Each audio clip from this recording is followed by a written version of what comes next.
The great chamber of the Galactic Council stretched upward like a hollow mountain. Lights from 1,000 worlds floated in the air, each one representing a species that had bent its knee to the 12 elder races. Ambassador Vance stood alone in the center of the floor, her black uniform sharp against the soft glow around her. She was 53 years old. She had gray in her hair and lines on her face from years of smiling at creatures who wanted her species dead. Today, she did not smile. Above her, arranged in a great circle, sat the representatives of the council. They occupied the highest seats, their pale blue skin and 4 eyes marking them as the oldest and proudest of the elder races. To their left sat the massive beings of stone and metal who had not fought a war in 10,000 years. They were there too, thin and elegant, their translator machines humming softly as they watched. High Arbiter Alloz rose from his throne. He was old even by standards, his skin faded to the color of ice, his 4 eyes clouded with age but still sharp with cruelty. "The council has reached its verdict," he said. His voice echoed through the chamber like the toll of a bell. "The species known as humanity is found guilty of the following crimes against galactic peace."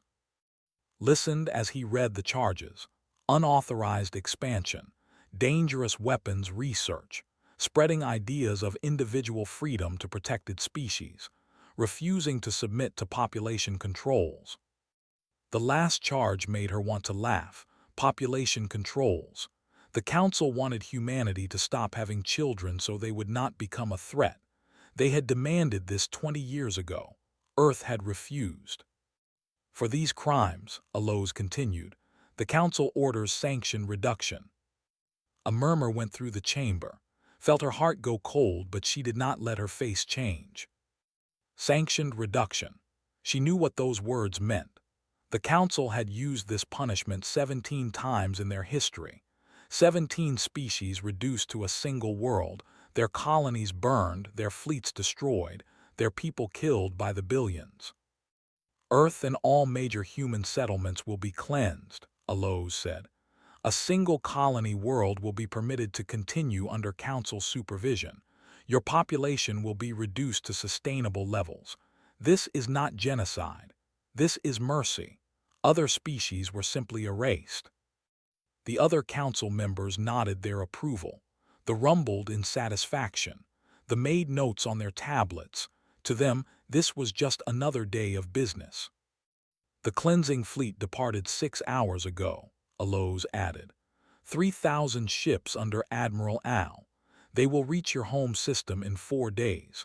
We suggest you use this time to make peace with whatever gods you worship." Stood perfectly still.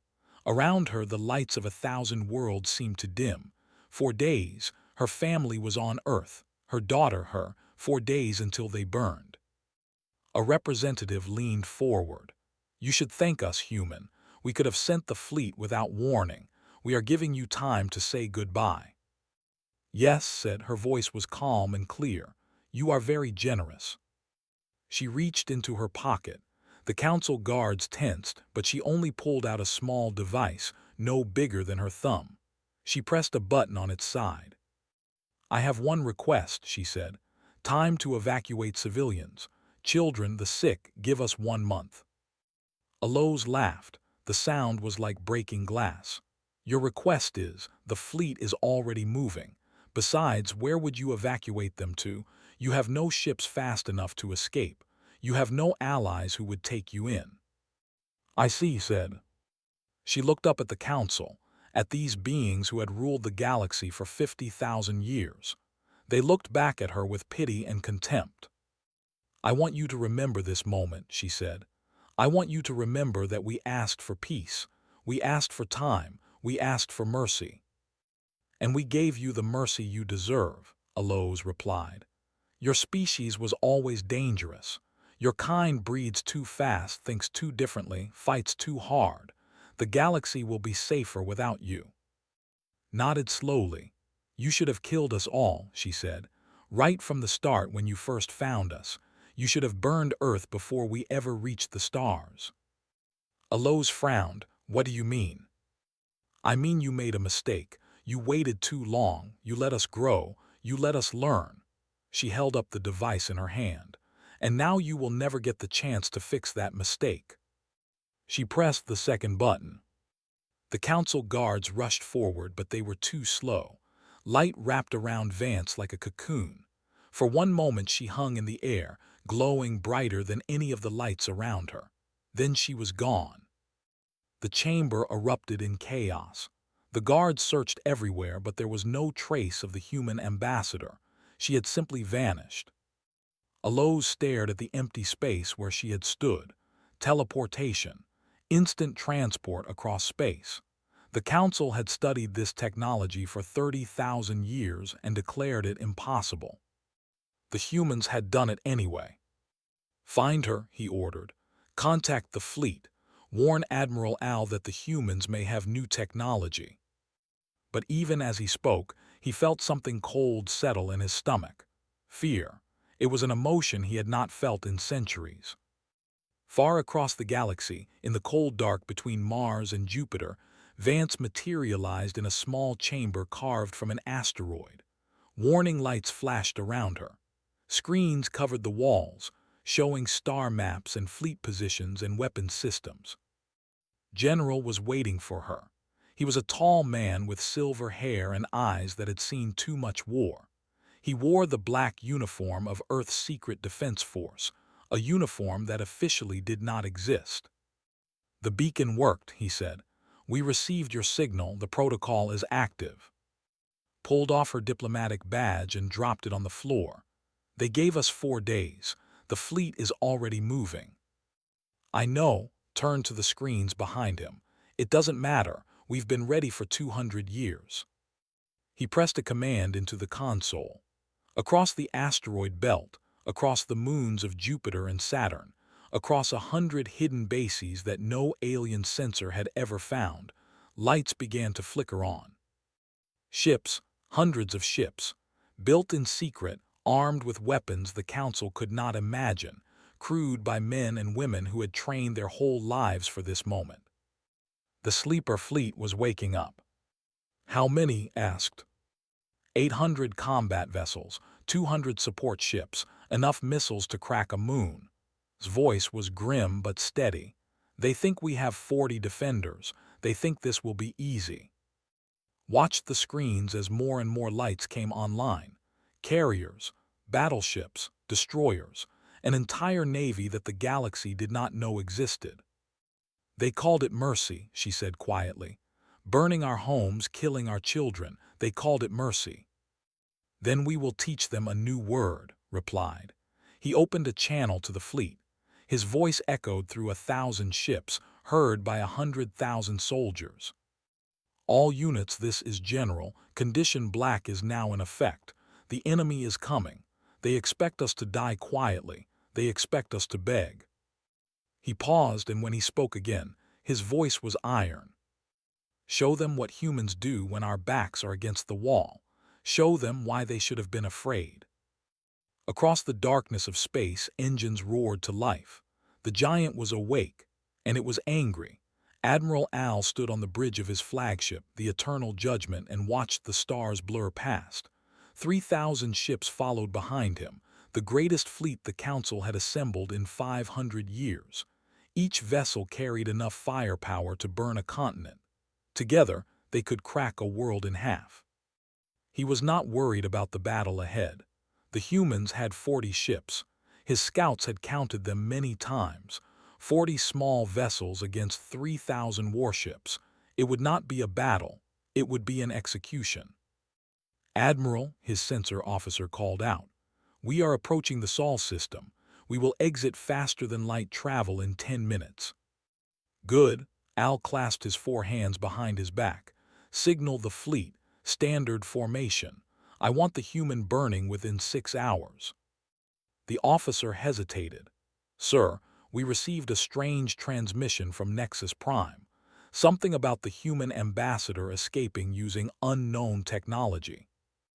Al waved a hand dismissively. "One human escaped. So what? Her planet will still burn, her people will still die.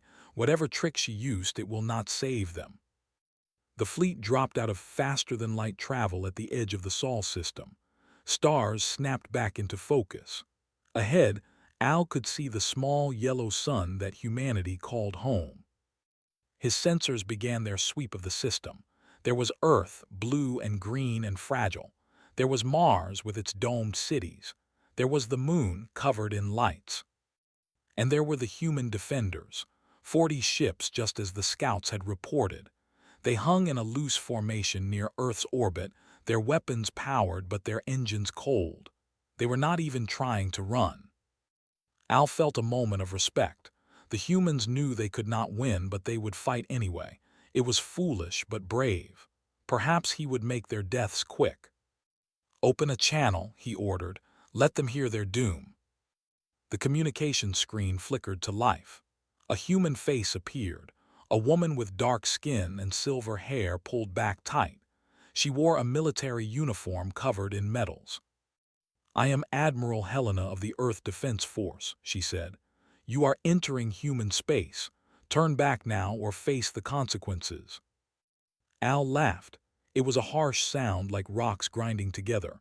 "Consequences? You have 40 ships, I have 3,000. There are no consequences for us human, only for you." "I am giving you one chance," replied. Her voice was steady, almost bored. "Leave our system, go back to your council. Tell them that humanity does not kneel. Your defiance is noted. It will make a good story when we tell of your extinction." Al gestured to his weapons officer. "All ships prepare to fire. Target the human fleet first, then the planet." The channel remained open. Admiral watched him with calm eyes. "You know," she said, "the Council made a mistake 200 years ago. When they first found us, they could have destroyed us easily. We were weak then. We had barely reached our own moon." "Yes," Al agreed. "That was indeed a mistake, one we are correcting now. But they did not destroy us. They studied us instead. They watched us fight each other. They saw how we made war, how we adapted, how we refused to surrender even when all hope was lost. And they grew afraid." Al's amusement faded slightly. "Your point?" "My point is this," leaned forward. "They told us about their fear. They told us about sanction reduction. They told us what happens to species that grow too strong." She smiled, and there was no warmth in it. "So we prepared." The sensor officer screamed. Al spun to face him, his 4 eyes wide. "Admiral, contacts. Hundreds of contacts emerging from the asteroid belt." The tactical display exploded with new signatures. Ships were appearing everywhere, rising from asteroids, emerging from the shadows of moons, powering up from hidden bases that no council sensor had ever detected. "That's impossible," Al whispered. "Our scouts said they had 40 ships." "Your scouts saw what we wanted them to see," said through the still-open channel. "The real fleet was always hiding, waiting. We knew you would come eventually." The count on the tactical display kept climbing. 100 ships, 300, 500, 800 human warships, each one bristling with weapons the Council had never seen. "All ships battle formation," Al shouted. "Shields to maximum, prepare to engage." But the humans were already firing. The first wave of missiles was like nothing Al had ever seen.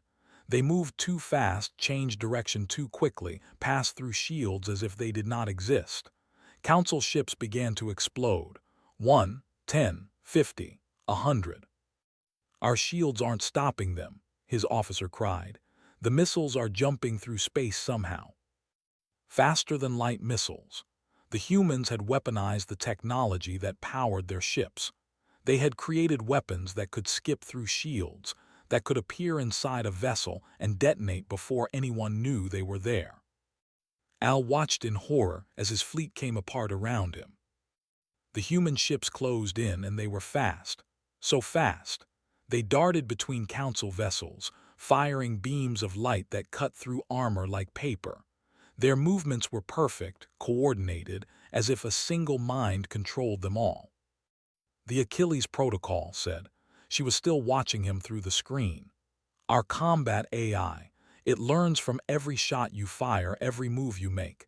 It predicts what you will do before you do it, and it never makes the same mistake twice. A Council battleship tried to ram a human cruiser. The cruiser simply stepped aside, impossible quick, and fired a beam through the battleship's reactor. The explosion lit up the void. Al's hands shook. This was not a battle, this was a slaughter. "Retreat," he ordered. "All ships retreat, fall back to Council space." But the humans were not letting them go. Their ships had spread out, surrounding the Council fleet, cutting off escape routes. Missiles continued to rain down. More ships died with every passing second. The Eternal Judgment shuddered as something struck its hull. Alarms screamed. Fires broke out across multiple decks. Hull breach on decks 7 through 12.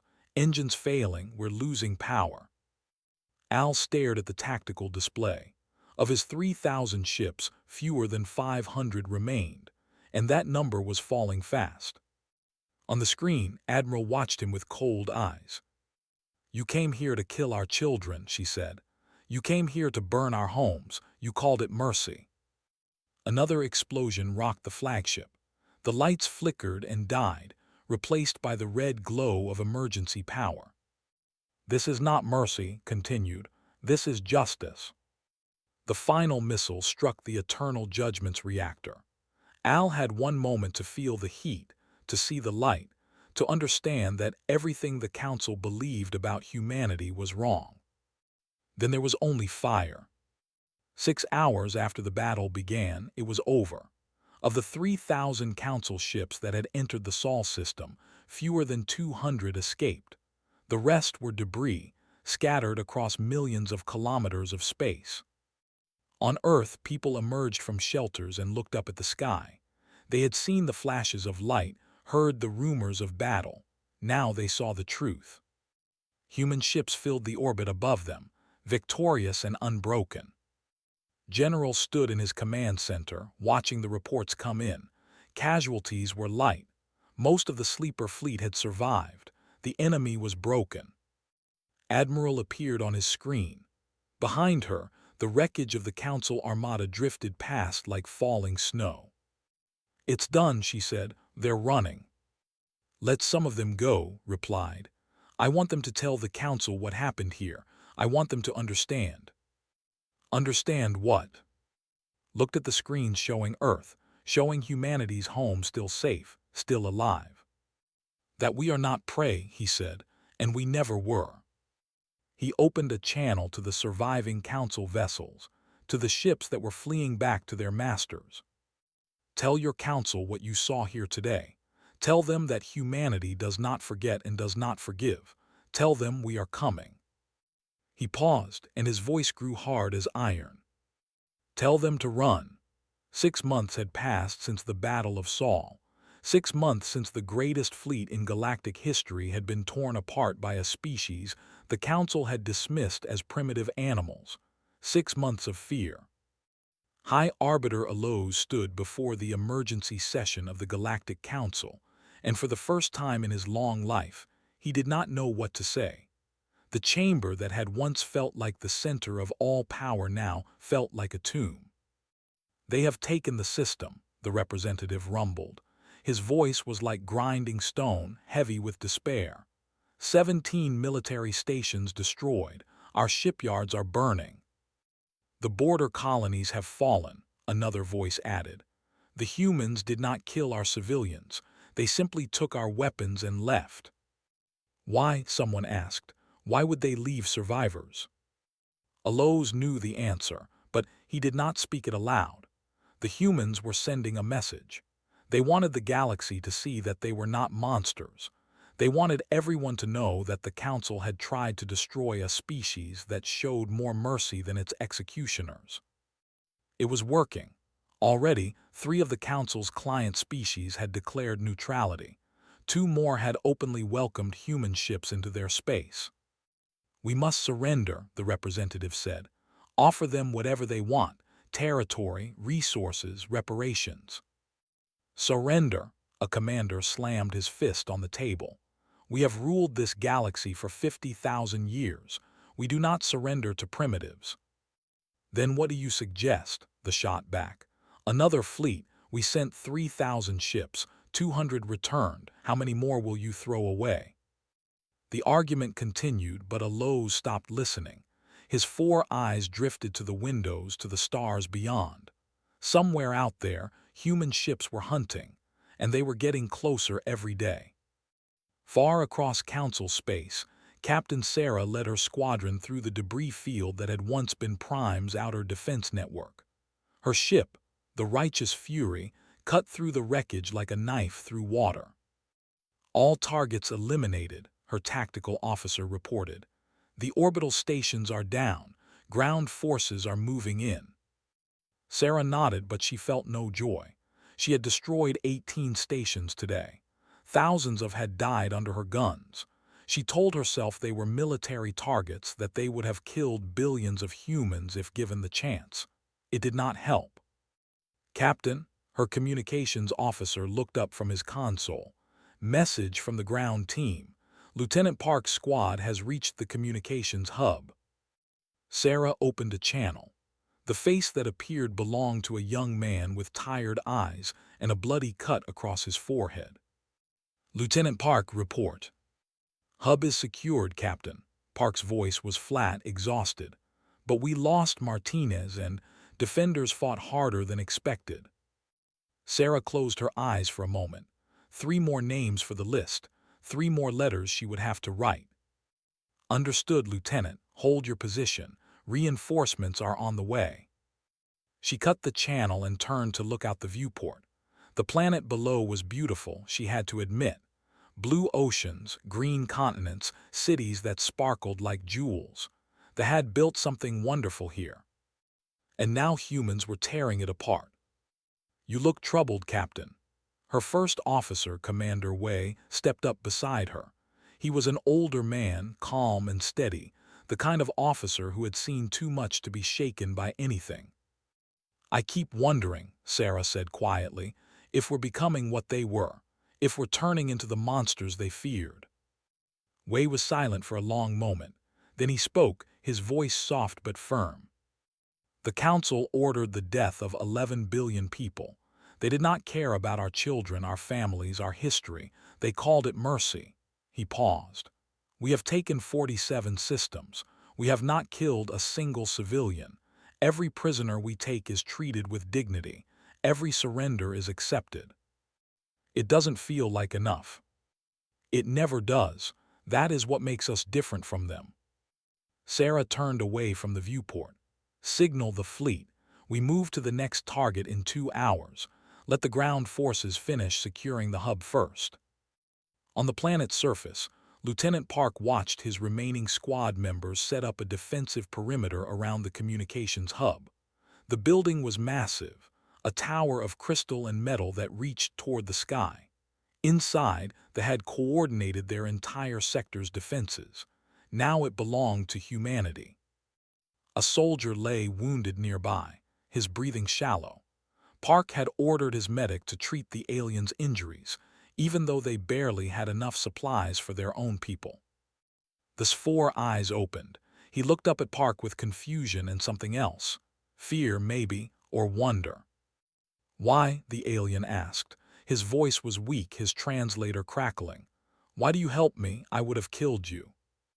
Park knelt beside him. "Because that's what humans do. We don't kill prisoners. We don't torture the wounded. But we tried to destroy your world." "Yes, and we hate you for it." Park's jaw tightened. "But hate doesn't mean we have to become animals. Hate doesn't mean we throw away everything that makes us human." They stared at him for a long moment. Then he closed his eyes and said something in his own language, something the translator did not catch. It sounded almost like a prayer. Back in space, Captain received a transmission from Fleet Command. Admiral appeared on her screen, her face grave. "Captain, we have new intelligence. The Council is fracturing. They are considering surrender. They are pulling back to defend their home systems. Only they are still fighting." "What are our orders?" "Continue the campaign, take their military assets, destroy their ability to make war." paused. But remember what we're fighting for. We're not here to conquer. We're here to make sure they can never threaten humanity again. Sarah saluted. Understood, Admiral. The screen went dark. Sarah turned to her crew, men and women who had followed her through fire and blood. You heard the Admiral. We have work to do, but I want every one of you to remember something. She looked at each of them in turn. We are not them. We do not kill for pleasure. We do not murder innocents. When this war is over, I want us to be able to look in the mirror and still see humans staring back. Her crew nodded. Some looked relieved, others looked determined. All of them understood. The righteous fury turned toward its next target, engines blazing. Around it, the human fleet moved like a pack of wolves, hunting prey that had once thought itself untouchable. Across the galaxy, in a holding cell on a captured station, a commander sat in darkness. Human guards had given him food and water. They had treated his wounds. They had not tortured him or humiliated him. He did not understand. When a human officer came to interrogate him, he asked the question that burned in his mind. Why do you fight so hard? You were nothing, a young species barely out of your cradle. The Council has crushed hundreds like you. Why did you survive? The human sat across from him, a woman with kind eyes and a hard voice. Because you tried to take everything from us, she said. Our homes, our children, our future. You pushed us to the edge of extinction and told us to be grateful. She leaned forward. Here's what you don't understand about humans. When we have something to lose, we fight. When we have nothing to lose, we fight harder. And when you threaten our families, she smiled, and there was no warmth in it, we become the nightmare you always feared. The commander looked at her for a long time. Then he lowered his head. We should have left you alone, he whispered. Yes, the human agreed. You should have. The human fleet hung in orbit above Nexus Prime like a crown of steel and fire. 2,000 ships surrounded the heart of the Galactic Council, their weapons charged and ready. No force in the galaxy could stop them now.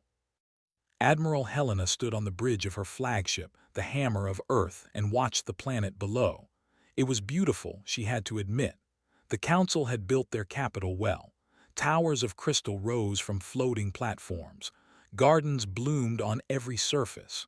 Ships from 100 worlds once filled its skies. Now there were only human ships.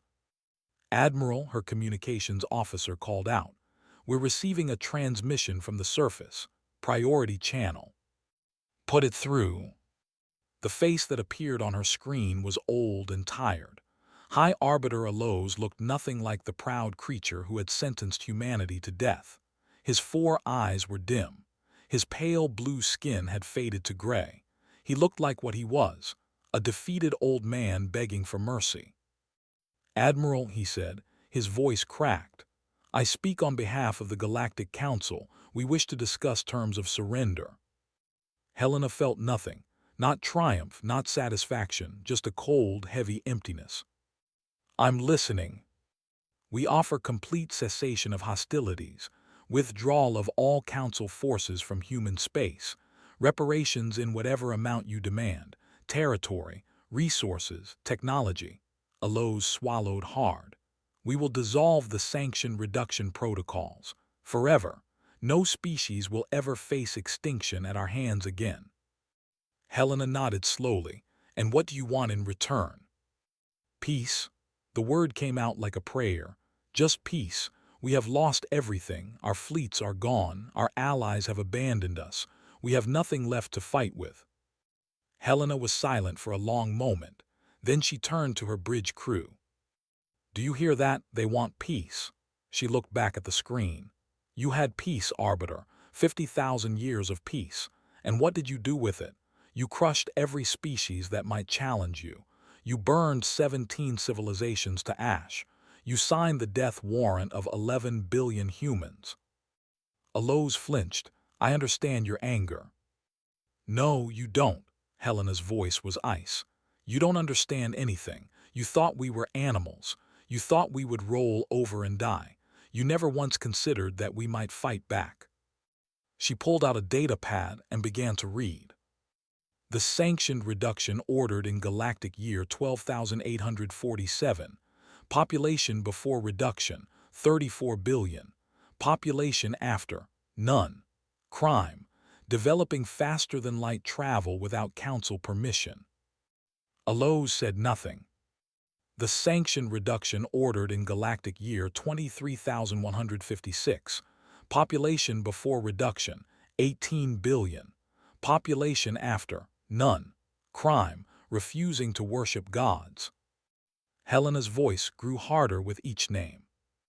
The collective, the 1,000 worlds of Altair. She looked up from the pad. 17 species, 17 civilizations with art and music and dreams and children, all dead, all murdered by your council. That was not, I did not.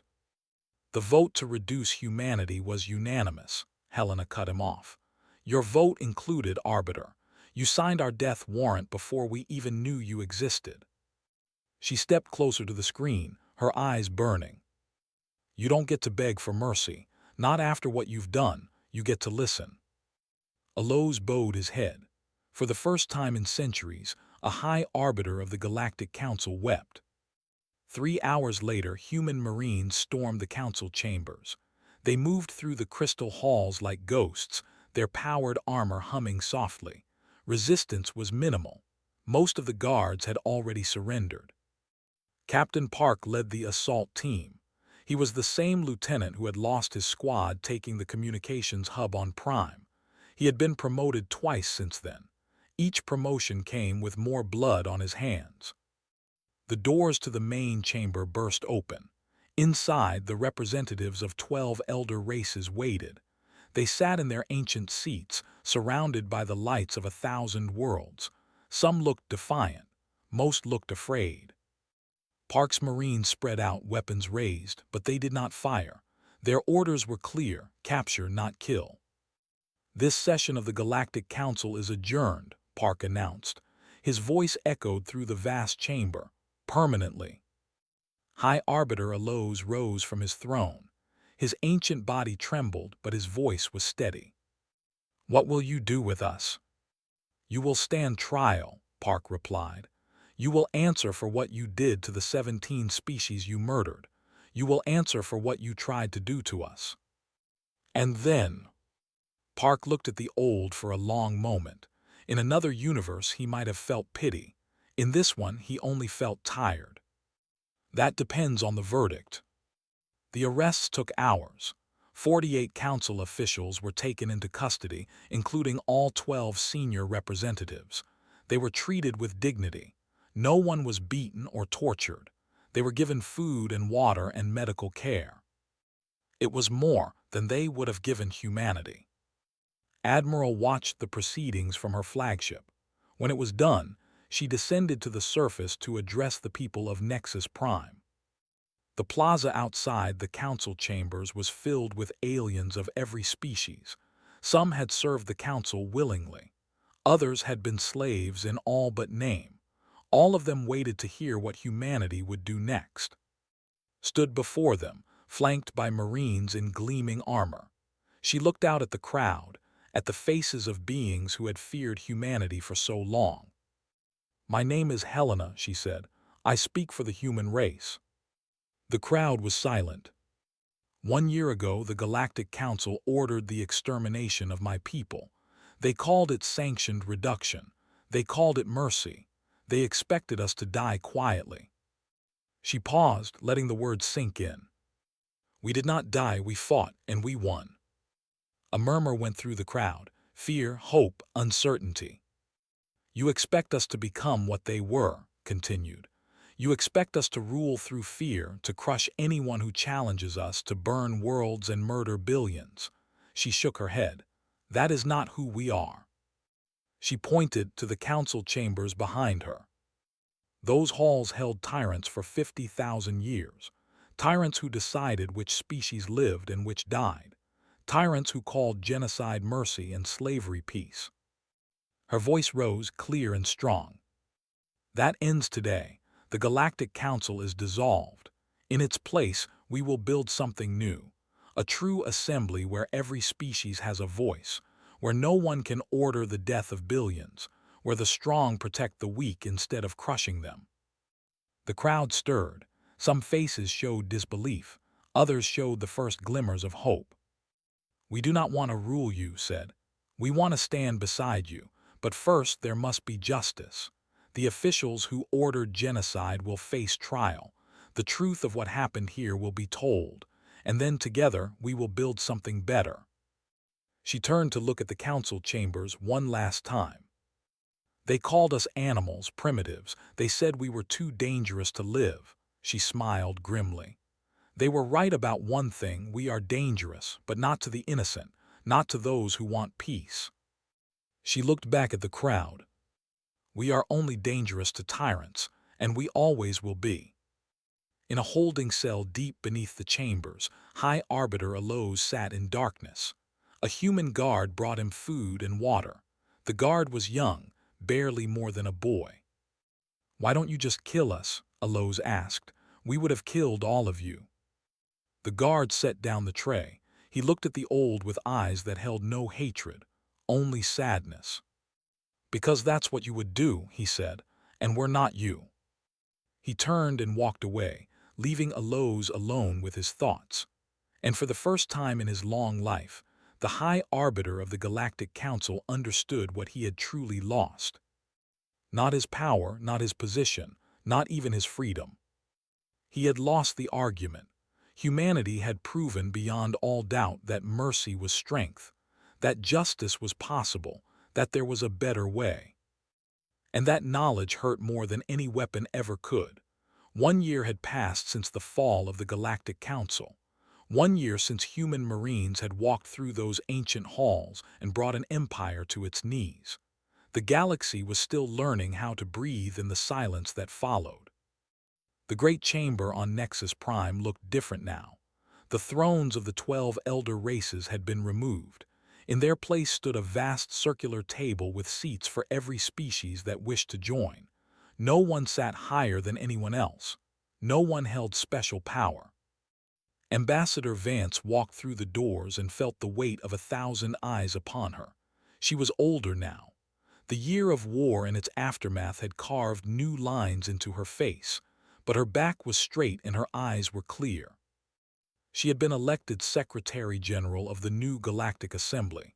It was an honor she had not asked for and did not want, but someone had to lead, and the galaxy had chosen her. The representatives fell silent as she took her place at the center of the chamber. There were faces from 100 worlds around her, sat beside, shared tables with species they had once considered inferior.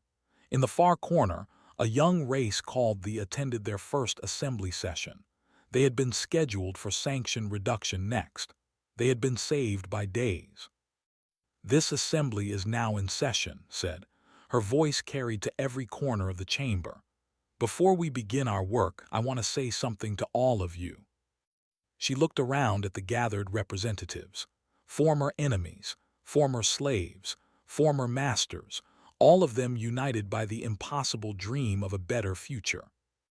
"1 year ago, the old council tried to destroy my people. They failed. We fought back and we won." She paused. "But victory was never our goal. Survival was. And now that we have survived, we face a harder question. What do we do with our future?" She gestured to the empty space above them, where the lights of the 17 murdered species once floated. The council ruled through fear for 50,000 years. They crushed anyone who might challenge them. They called it peace, but it was slavery. It was tyranny, and it ended only when someone was strong enough to stop them. Her voice softened. "Humanity could rule the galaxy now. We have the ships. We have the weapons. We could do what the council did. We could make everyone bow to us out of fear." She shook her head firmly. "We will not. That is not who we are. That is not what we fought for." She pulled out a small device and pressed a button. Above the assembly, 17 lights flickered to life. Each one bore a name. She read each name slowly, giving it weight. "These species are gone. The council erased them from existence. We cannot bring them back." The lights glowed softly, like distant stars. But we can remember them. We can learn from what happened to them, and we can make sure it never happens again. She looked at the delegation. They sat quietly, their eyes lowered. The War Crimes Tribunals had concluded 3 months ago. High Arbiter Allows and 47 other officials had been sentenced to life imprisonment on a neutral world. They would live out their days in comfort, but they would never hold power again. Some had called for execution. Humanity had refused. Justice is not revenge, said, as if reading their thoughts. The council killed billions. We could have killed billions more. We chose not to, because the moment we become what they were, we lose everything that makes us human. A murmur went through the assembly. The delegates looked up, surprise in their 4 eyes. This assembly will be different from the council that came before it, continued. Every species will have a voice. No one will have the power to order genocide. Disputes will be settled through negotiation, not extermination. She smiled, and for the first time in years there was warmth in it. We will protect each other. We will explore together. We will build something better than anything the galaxy has ever seen. The applause started slowly, then grew until it filled the chamber like thunder. Species that had feared each other clapped side by side. Old enemies looked at each other with new eyes. Let the sound wash over her. Then she raised a hand for silence. We have much work to do. Let us begin. Far from Nexus Prime, on a small planet called Earth, life went on. General sat on the porch of his small house in the mountains. He had retired after the war, leaving the military to younger men and women. His hair was white now, and his joints ached when it rained. But his mind was still sharp, and his heart was still strong. A young walked up the path toward him, carrying a cup of tea. Her name was Ai, one of thousands of exchange students now living among humans. She had blue skin and 4 curious eyes, and she asked more questions than anyone had ever met. I brought your tea, General, she said, handing him the cup. Thank you, child. Took a sip and sighed contentedly. And I've told you before, just call me. I'm not a general anymore. I sat down beside him on the porch steps. The sun was setting behind the mountains, painting the sky in shades of orange and gold. Can I ask you something? She said. You always can. During the war, she hesitated. When the council came for your people, when you were so outnumbered, weren't you afraid? Looked at her for a long moment.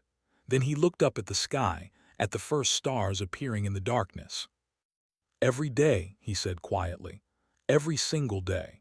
When I activated the sleeper fleet, my hands were shaking. When I sent our ships against 3,000 of theirs, I thought I was sending them to die. But you won. We won, nodded slowly. But that's not the point. The point is that we fought anyway, even when we were terrified, even when victory seemed impossible. I frowned, thinking, why, if you were so afraid, why didn't you just surrender? Smiled. It was a sad smile, full of memories. Because fear doesn't make humans freeze. It makes us fight. When someone threatens our homes, our families, our children, fear becomes fuel. It burns inside us and makes us stronger. He turned to look at her, his old eyes bright. And when we fight together for something worth protecting, there is nothing in this galaxy that can stop us. I was silent for a while. Then she asked another question, softer this time. Do you hate my people for what the council tried to do? Reached out and patted her hand gently. I hate what the council did. I hate that they tried to murder billions of innocent people. But you, he shook his head. You weren't even born when the war started. You didn't choose to be any more than I chose to be human. But how can you forgive us? Forgiveness takes time, admitted, and some wounds never fully heal, but holding on to hate, that just makes you a prisoner of the past. It doesn't hurt the people who wronged you. It only hurts yourself. He looked up at the stars again, at the countless points of light that held so many worlds. The galaxy is changing, the old hatreds are dying.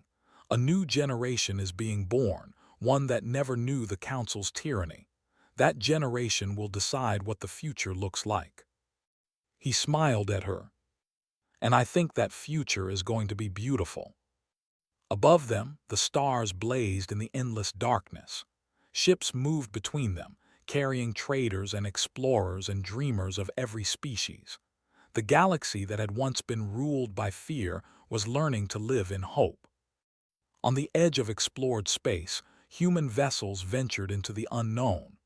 They carried with them the values that had saved their species: courage, unity, compassion, and an unbreakable will to survive. They also carried a message, written in 1,000 languages and broadcast to every corner of the cosmos. We are humanity. We do not kneel before tyrants. We do not abandon the innocent. We do not forget those who came before us. We welcome all who seek peace. We protect all who cannot protect themselves. We stand against any who would crush the weak or silence the different.